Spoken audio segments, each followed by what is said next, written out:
자, 우선 우리 토지 건물은 앞으로 부동산 이렇게 표현합니다. 그러면 우리 토지 건물은 원시치대가 해도 2.8% 낸다 그랬고요. 자, 이제 토지 건물 위에 나머지 동산이라고 표현하는데, 동산에 보면은 차량이라는 것도 처음 만들어낼 수 있고요. 기계 장비도 있고 항공기도 있습니다. 그러면 우리 차량, 기계 장비, 항공기를요 표현할 때 제조한다, 조립한다 이런 말씀입니다. 그러면 제조하고 조립하면은 차량을 처음 만드는 건데, 보통 우리 차량, 기계 장비는 우리 개인들이 만들 수 있는 물건 아니죠. 이것도 법인, 회사에서 만들어서 국민들한테 파는 거고요. 해외에 수출할 수 있는데, 차량, 기계 장비, 선박, 항공기 이런 게 있습니다. 우리 차량은요 앞으로 조립한다 이런 말 쓰고요. 항공기도 조립이 되고요. 기계 장비는 제조한다 또는 뭐 제작한다 이런 말 씁니다. 자, 그 외에 선박, 우리 선박은 조선소에서 뭐하죠? 처음 만드는 게 건조한다 이런 말 씁니다. 자, 그러면 차량, 기계 장비, 항공기, 선박 요 네 가지는요 일명 동산이라고 생각하시면 돼요. 즉 위에 나오는 부동산 이외 물건이다 이렇게 생각하셔야 됩니다. 자, 그런데 요 차량, 기계 장비, 항공기가요 좀 주의할 점은 실소유자의 경제적 부담을 고려해서 원시취득은 과세를 안 하고 있습니다. 그래서 차량, 기계 장비, 선박, 항공기는 원시취득은 과세에서 제외한다 이거 꼭 생각하셔야 돼요. 전에 우리 18회 때 처음에 나왔을 때 차량, 기계 장비, 선박, 항공기는 원시취득에 한해서 과세한다 그래 틀린 적이 있어요. 오히려 원시취득은 과세하지 않고 나중에 승계취득할 때 과세합니다. 자, 그거 주의하셔야 되는데, 예를 들어서요 앞으로 여러분들이 자동차 삽니다. 그러면 3년 된 중고 자동차 샀어요. 그럼 우리 취득구분상 승계취득으로 들어가요. 그리고 자, 신차를 샀습니다. 신차 사면은 원시일까요, 승계일까요? 승계취득입니다. 새 자동차 사도 우리 승계취득이고요. 현대자동차, 기아자동차에서 차량을 조립하기 때문에 이 만드는 회사가 원시취득이고요. 그 다음에 만들어져 있는 제품을 우리는 돈 주고 산 거니까 승계취득이에요. 그러니까 앞으로 여러분들이 새 차 산다고 해서 나는 원시, 헌차 산다고 해서 승계 이러면 안 되고 우리는 다 승계취득자입니다. 그래서 여러분들이 승계취득자로서 취득세 내는 거지 원시취득자로서 제외한다 그거 아니에요. 그럼 여러분 신차 살 때 취득세 냈어요, 안 냈어요? 냈죠. 이게 승계취득이지 여러분들이 원시취득자가 아닙니다. 현대자동차, 기아자동차가 원시취득이에요. 그리고 선박도 현대조선소, 뭐 삼성조선소 이런 데에서 만들었을 때 원시취득이 되는 거고, 혹시 선박을 내가 샀다 그러면 승계취득자가 들어가는 겁니다. 자, 그래서 차량, 기계 장비, 선박, 항공기, 선박은 우리가 만든다. 그게 제조조립 건조입니다. 자, 참고로 하나 더 비교하면요. 10년 된 기존 아파트 사죠. 10년 된 기존 아파트 사면은 우리는 승계취득입니다. 그리고 처음으로 아파트를 분양받아서 살 수 있죠. 건설회사에서. 그럼 건설회사는 신축했으니까 건설회사가 원시취득이에요. 그리고 우리는 그 마지막 잔금을 주고 분양받은 사람이 승계취득자예요. 승계취득자니까 유상 승계로 들어갑니다. 그러면 건설회사는 신축했으니까 2.8을 내요. 근데 우리는 유상 승계취득이니까 그 분양가액이 6억 원 이하짜리 집 그러면 1%, 6억 초과 9억 이하 그러면 2%, 9억 초과하면 3%. 이렇게 해서 요 세율로 받는 거지, 여러분들 아파트를 새 아파트 샀다고 해서 원시취득자 그러면 안 됩니다. 우리 앞으로 승계취득이다 이렇게 생각하면 돼요. 자, 그러면 이제 이 취득에 대한 세율이 다른 겁니다.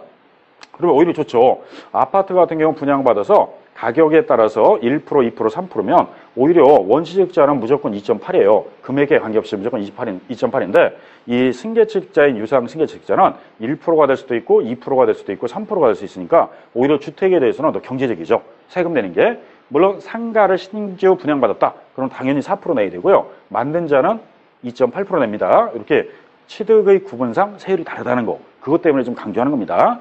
자, 그 다음에 우리는 광물에 대한 권리와 어장에 대한 권리가 있는데, 광업권, 어업권은 우리 출연한다 이런 말씀입니다. 출연이라는 거는 처음으로 발견해가지고 출연시켰다 이 뜻이에요.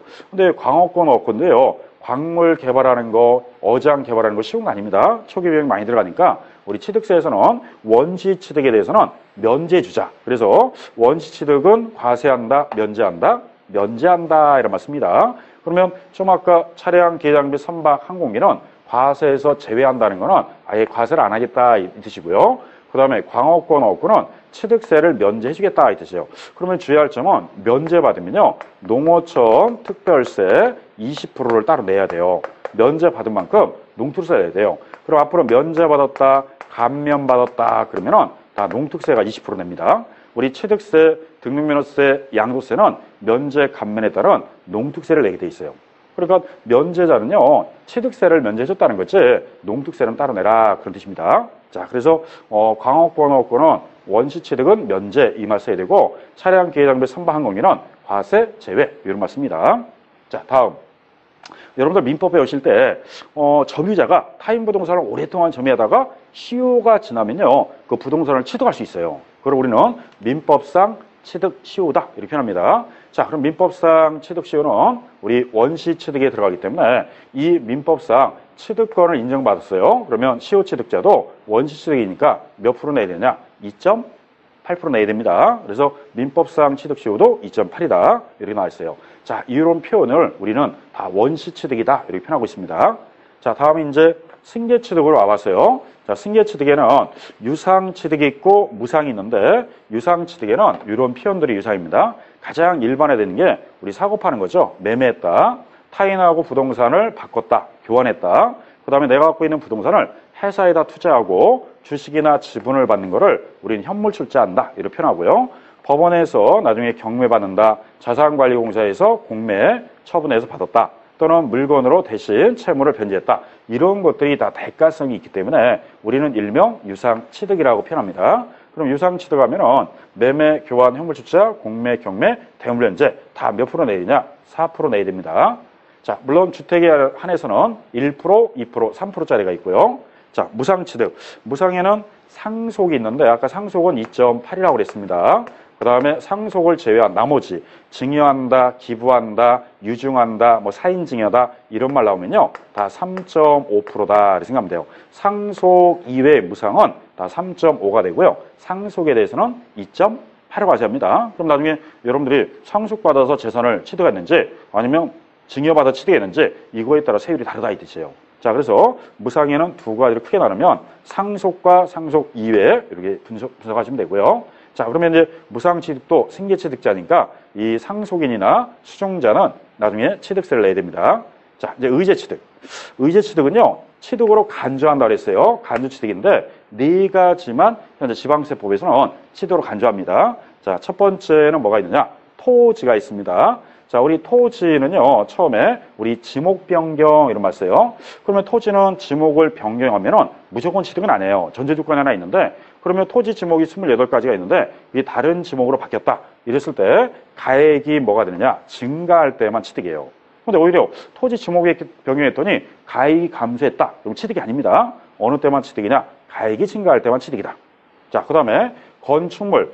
건축물은 아까 신축과 재축은 우리 건축 중에서 원시취득이고, 신축과 재축을 제외한 뭐 증축한다, 개축한다, 이전이다 그러면은 다 이 의제 취득으로 들어오기 때문에 5가지 용어, 건축 중에 5가지 중에 신축과 재축을 제외한 나머지는 다 취득으로 간주하는 의제 취득입니다. 그리고 건물을 고치는 걸 우리 개수한다는 건데, 개수는 대수선 플러스 건물에다가 시설물을 설치한다 이렇게 표현합니다. 그러면 대수선하고 시설물을 설치하면 이것도 건물의 효용 가치를 높여주기 때문에 결국은 건축물을 고치고 시설물을 설치하면 당연히 가치가 올라가요. 그러면은 건축물은 단서 조항이 가치 증가 이런 말 없어요. 그러면 건축한다, 개수한다 그러면 당연히 건물 가격이 올라가니까 건물은 당연히 의제 취득이 되는 거고요. 토지는 지목병에 했다고 당연히 취득이 아니라 가액이 뭐 했을 때만, 증가했을 때만 취득이다. 이게 차이점입니다. 그 다음에 차량, 기회장비, 선박 요 3가지는요 종류 변경 이렇게 표현해요. 종류 변경이라고 하면은 우리 토지는 지목 변경하지만 차량은 내용물을 바꾼다 그래서 종류를 변경한다 이런 말씀입니다. 그러면 토지는 지목 변경했을 때 가액이 증가해야지 취득이라고 그랬죠. 이 차량, 기회장비, 선박도요 무조건 종류 변경했다고 가격 올라가는 건 아니에요. 그럼 어느 때만 취득이냐? 가액이 이것도 증가할 때만 취득으로 본다. 그럼 오히려 가격이 감소했다. 그러면은 종류 변경 후 가격의 가치가 떨어지면 그때는 취득세를 부과하지 않습니다. 어느 때만 취득으로 간주하느냐? 가액이 증가했을 때만 취득으로 본다. 이렇게 나와 있습니다.